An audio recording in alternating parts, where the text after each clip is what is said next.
Bellator MMA returned to the world's most famous arena, Madison Square Garden, live on DAZN with Bellator 222. And we started the night with a cross-promotion super fight, a rematch, this time for the Bellator Bantamweight title, as champion Darrion Caldwell defended against rising champion Kyoji Horiguchi. Darrion Caldwell started off with a bang, taking Horiguchi down, trapping that arm, and landing big elbows.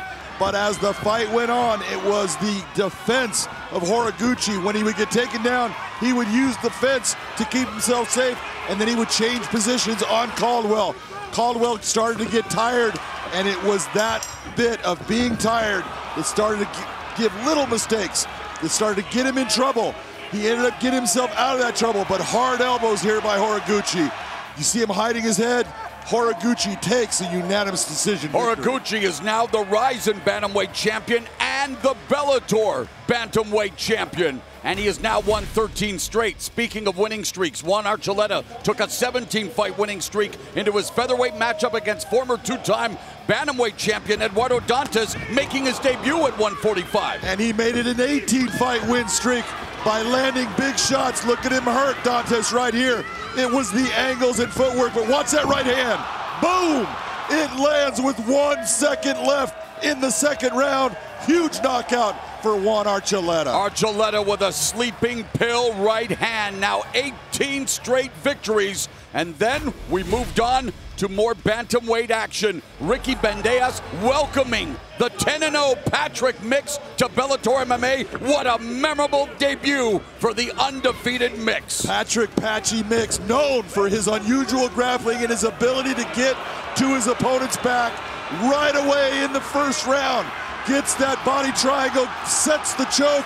That fight is over. What a debut for Patrick Mix. What a memorable debut indeed at Madison Square Garden. Speaking of submissions, we move on to a catchweight contest. Brazilian Jiu-Jitsu specialist Dillon Danis against Max Humphrey.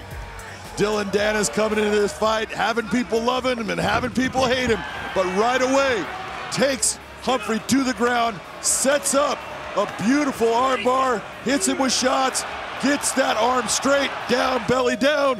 What a submission win for Dillon Danis. Danis 2-0 with 2 submissions.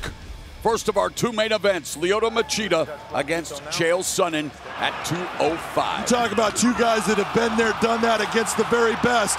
Both Lyoto and Chael, but that flying knee, Lyoto saw twice, lands that big knee against Chael Sonnen because he sees him dip his head to the left, takes advantage, pounds him out, gets the TKO victory when the referee stops the contest. Machida 2-0 under the Bellator banner. Chael Sonnen retires from mixed martial arts competition after a 22-year career. And then in the main event, Rory MacDonald defending the welterweight title against the undefeated Neiman Gracie in the semifinals of the welterweight World Grand Prix. Neiman Gracie coming into this knowing he wanted to get this fight to the ground, but it was Rory MacDonald landing takedowns also. Gracie went for submissions, and it was always Rory MacDonald working himself out of those submissions and landing big strikes on the ground. It was an efficient fight. It was an effective fight. Gracie going for that last-minute leg lock, but it wasn't enough. And in the end, Rory MacDonald gets a unanimous decision victory. MacDonald retains the title, will meet Douglas Lima in the final, the $1 million final for the Welterweight World Grand Prix, with the Bellator Welterweight Championship at stake. For the latest Bellator news and information, go to Bellator.com.